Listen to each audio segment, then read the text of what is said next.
ഞാനൊരു കഥ சொல்லட்டுமா? ഞാൻ ഇന്ന് പറയാൻ പോകുന്നത് എൻ്റെ ഭയങ്കര ഫേവറേറ്റ് ആയിട്ടുള്ള ഒരു ഔട്ട്ഫിറ്റിനെ കുറിച്ചിട്ടാണ് കേട്ടോ. ഇതും എൻ്റെ one of the favourite outfit ആണ്. അതുപോലെ തന്നെ എനിക്ക് ഇഷ്ടപ്പെട്ടിട്ടുള്ള വേറൊരു ഔട്ട്ഫിറ്റിനെ കുറിച്ചിട്ടാണ് ഞാൻ നിങ്ങളോട് ഷെയർ ചെയ്യാൻ പോകുന്നത്. എനിക്ക് സാരി ഭയങ്കര ഇഷ്ടമാണ്. പക്ഷെ എനിക്കത് ഒറ്റയ്ക്ക് ഉടുക്കാൻ അറിയില്ല. അതുകൊണ്ട് തന്നെ ഞാൻ സാരിയൊക്കെ കുറച്ചേ വാങ്ങാറുള്ളൂ കേട്ടോ. എനിക്ക് ഇഷ്ടപ്പെട്ട് ഞാൻ വാങ്ങിയിട്ടുള്ള ഒരു സാരിയാണ് ഞാൻ നിങ്ങൾക്ക് കാണിച്ചു തരാൻ പോകുന്നത്. ഇതിപ്പോഴൊന്നും വാങ്ങിയതല്ല, 4 വർഷം മുന്നേ ഞാൻ വാങ്ങിച്ചതാണ് കേട്ടോ. ഞാൻ ഇൻസ്റ്റഗ്രാം സ്ക്രോൾ ചെയ്തുകൊണ്ടിരുന്നപ്പോൾ ഒരു ബൊട്ടിക്ക് എൻ്റെ കണ്ണിൽ പെട്ടു. അതാണ് ലക്ഷ്മി ബൊട്ടിക്ക്. ഞാൻ പിന്നീട് ഒരുപാട് സാരി അവിടുന്ന് വാങ്ങിച്ചിട്ടുണ്ടെങ്കിലും ഈ സാരിയാണ് എൻ്റെ ഫേവറേറ്റ് സാരി. ഭയങ്കര കംഫർട്ടബിൾ ആയിട്ട് ഉടുക്കാൻ പറ്റിയിട്ടുള്ള ലൈറ്റ് വെയിറ്റ് ആയിട്ടുള്ള ഈ സാരി ഞാൻ നിങ്ങൾക്ക് കാണിച്ചു തരാം. ഞാൻ പറഞ്ഞ സാരി ഇതാണ് കേട്ടോ. എനിക്ക് ഒരുപാട് ഇഷ്ടപ്പെട്ടിട്ടുള്ള ഒരു കളർ കോമ്പിനേഷനാണിത്. ഇതൊരു സിൽക്കാണ് കേട്ടോ. എനിക്ക് ഭയങ്കര ലൈറ്റ് വെയിറ്റ് ആയിട്ട് ക്യാരി ചെയ്യാൻ പറ്റുന്നു എന്നുള്ളതാണ് ഇതിൻ്റെ വേറൊരു എനിക്ക് ഇഷ്ടപ്പെടാനുള്ള കാരണം.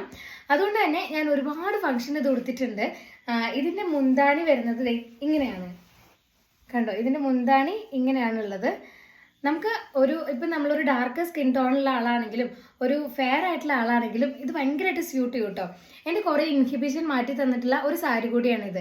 എനിക്കങ്ങനെ ഒരുപാട് കളർ ചേരില്ല എന്നൊക്കെയായിരുന്നു എൻ്റെ ധാരണ. പക്ഷേ ഇതെനിക്ക് ഒരുപാട് ഇഷ്ടമായി. നിങ്ങൾക്ക് ഈ സാരി ഇഷ്ടമായോ? പിങ്ക് കളർ തന്നെയാണ് ഇതിൻ്റെ ബ്ലൗസ് വന്നിട്ടുള്ളത്. എൻ്റെ അമ്മ തന്നെയാണ് എനിക്ക് ഈ ബ്ലൗസ് സ്റ്റിച്ച് ചെയ്ത് തന്നത്. അപ്പോൾ എനിക്ക് ഏറ്റവും ഇഷ്ടപ്പെട്ടിട്ടുള്ള ഒരു സാരിയാണിത്. ഞാൻ ഇപ്പോഴും ഒരുപാട് ഫംഗ്ഷന് ഇത് ഉടുക്കാറുണ്ട്.